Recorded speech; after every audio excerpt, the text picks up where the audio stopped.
जय हिंद साथियों। तो यदि आप ये थंबनेल देख के आए हैं इस वीडियो पे तो आप सही जगह पे आए हैं।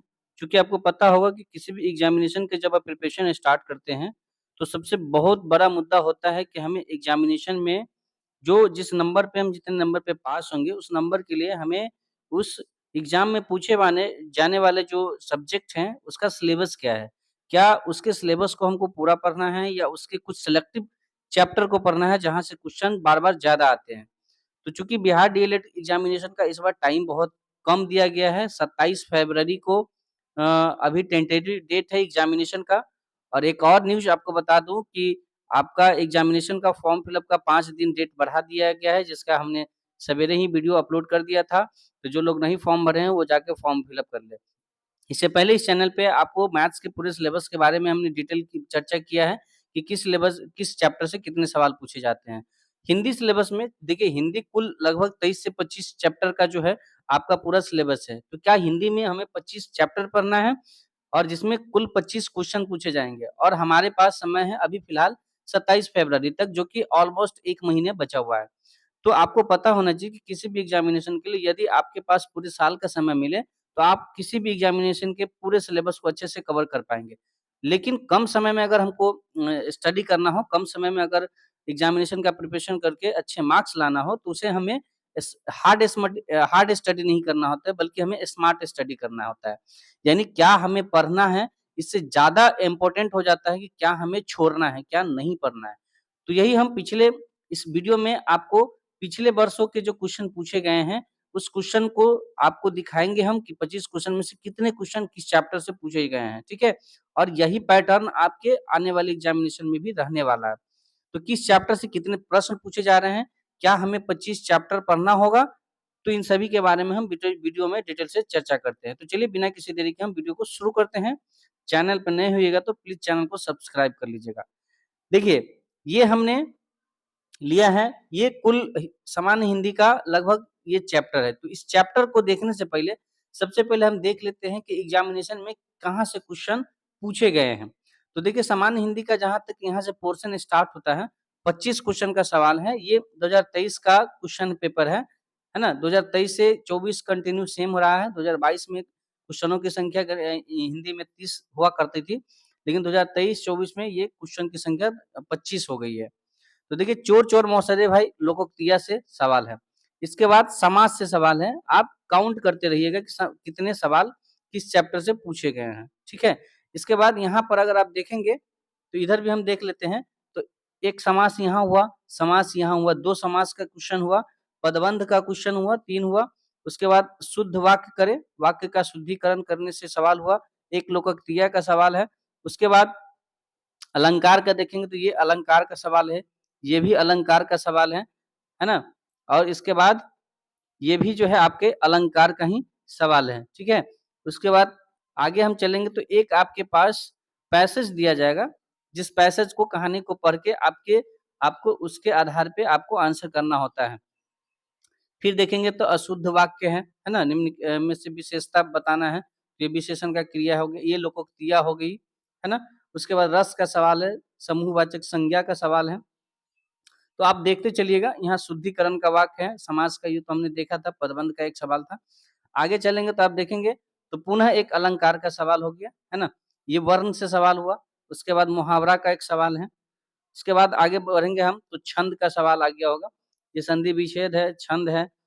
इसके बाद फिर अलंकार का सवाल हो गया, फिर अलंकार का सवाल हो गया। तो आप अभी तक देख रहे हैं, ये छठा फिर एक एक अलंकार का सवाल हुआ और ये सब वही में से है 25 क्वेश्चन में से ही ये अभी तक 6 अलंकार मिल गया हमको और ये समास का सवाल है। उसके बाद ये आपका देख सकते हैं कि शुद्धिकरण का सवाल है।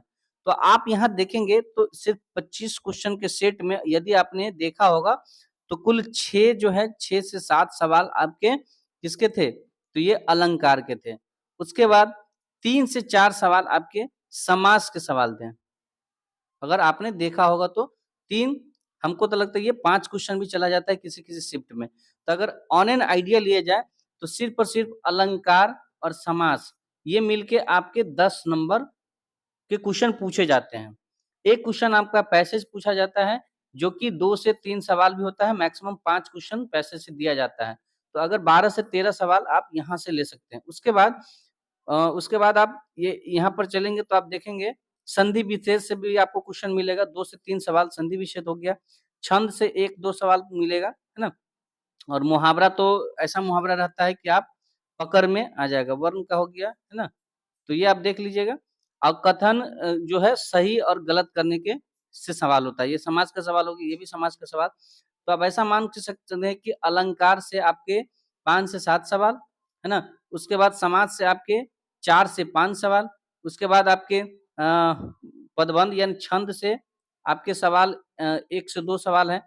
कुल मिला के अगर 5 से 6 चैप्टर आप पढ़ लेते हैं, तो हमें अ, सामान्य हिंदी का अधिकतर सवाल आपका निकल जाएगा और आपको हिंदी में एक भी क्वेश्चन छोड़ना नहीं होगा। यदि आपको सरकारी कॉलेज चाहिए, तो आपको हिंदी में 25 में 25 करना होगा और वो आप तभी कर पाएँगे, जब आपकी तैयारी पूरी स्ट्रैटेजी बेस्ड हो, यानी एक रणनीति के आधार पे।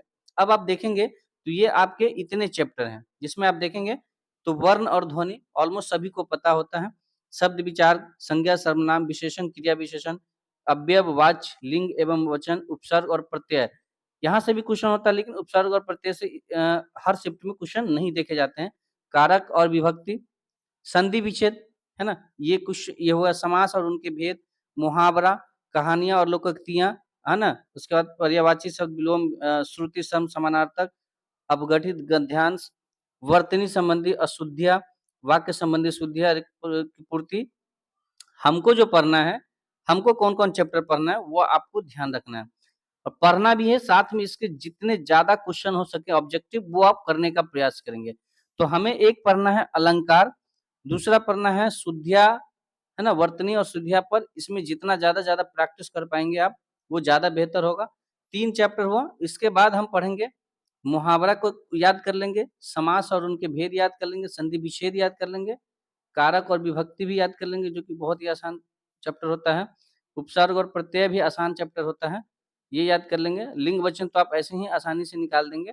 तो ये कुल 5 से 7 चैप्टर का हम इस चैनल पे आपको डिटेल ट्रिकी जो है आपको कम समय में ट्रिक बेस्ड जो है आपके थियरी भी देंगे और बहुत सारे इसके ऑब्जेक्टिव भी करवाएँगे। तो यदि 5 से 7 चैप्टर आप हिंदी के इतना कर लेते हैं, तो हिंदी में 25 में 25 लाने से आपको कोई भी रोक नहीं सकता है।